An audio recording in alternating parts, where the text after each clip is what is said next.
atenție. Ce apreciez eu în mod special la limba română este umorul.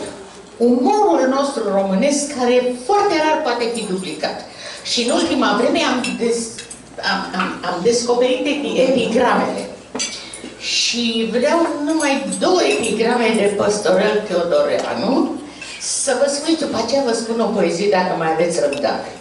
Păstorel Teodoreanu, după părerea mea, este cel mai mare epigramist sau unul dintre cei mai mari epigramiști ai secolului 20, foarte prins în politică și cu o verbă extraordinară răspundea foarte prompt la toate evenimentele politice. Să la un moment dat, Petru Groza face o vizită în URSS și la întoarcere Păstorel Teodoreanu scrie: Caligula cel nebun și-a făcut calul tribun. Petru Groza, mai sinistru, a făcut un bou ministru. Acum îmi pare rău că nu știu cine era ministru, dar...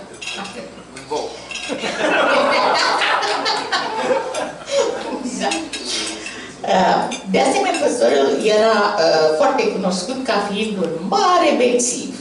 Avea toate aceste idei și inspirații când era sub influența alcoolului. Și toată lumea știa acest lucru.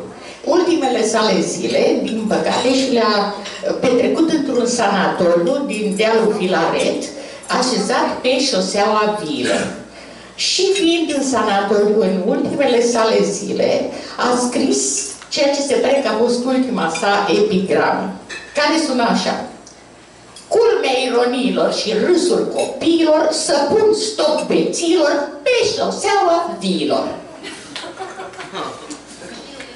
Ok. Mai aveți răbdare pentru o poezie? Care n-are niciun apropo cu nimeni din sală, vă rog frumos. Într-un sat, o vacă grasă, cum sunt vacile tâmpite, dar frumoasă și lăptoasă, s-a gândit să se mărite. Boii de la mic la mare au venit cu tot belșugul, toți voiau să se însoare, că-s deprinși să tragă jugul. Vaca însă, ca o fată cu avere și trusou, îi respinge îngânfată. Cum să mă mărit cu un bou? Eu un cal prin curți vecine, care un pătimaș mă strânge. El e genul meu, tip bine, armă s-ar dea pur sânge.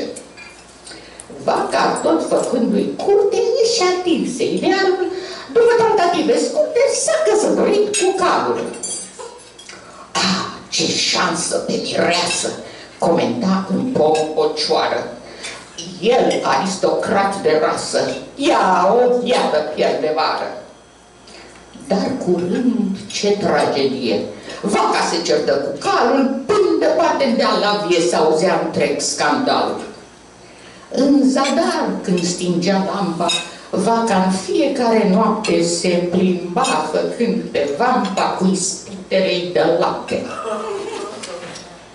Ba mai mult, se întâmplase că, jucând pe îndrăgostita, calul furios îi trase 2 palme cu copita. Și atunci, cu dezolare, vaca prinse a pricepe cum că soțul ei mai are 3 amante, toate iete. Asta-i prea de tot, își zise. Îl dau dracului de cap.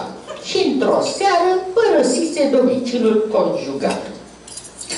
Slabă, galbenă, uscată de necasuri și nevoi, vaca noastră resemnată se întoarse printre boi. După atâta chin și jale, vaca multe a învățat. Primul bou ieșit în cale îl acceptă de bărbat. Nunta lor a fost vestită că s-a dus prin văi ecoul. Ce pereche potrivită, vaca noastră și cu boul! Ea comandă, el ascultă. El cu banii ia tabaj, este, fără vorba multă, tipul clasic de menaj.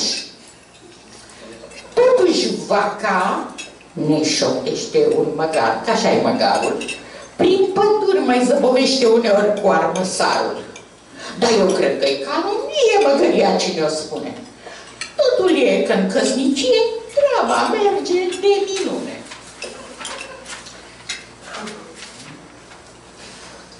Moment. Vaca poate știe satul, chiar și grajdul să-l răstoarne. Boul nu-i decât bărbatul, ca dovadă poartă coarde. Și așa trec ani și ani și precum am prins de știre, au făcut și 3 juncani și trăiesc în fericire. În povestea mea de față nu e niciun lucru nou. Pentru oricare vacă, soțul ideal e un bou.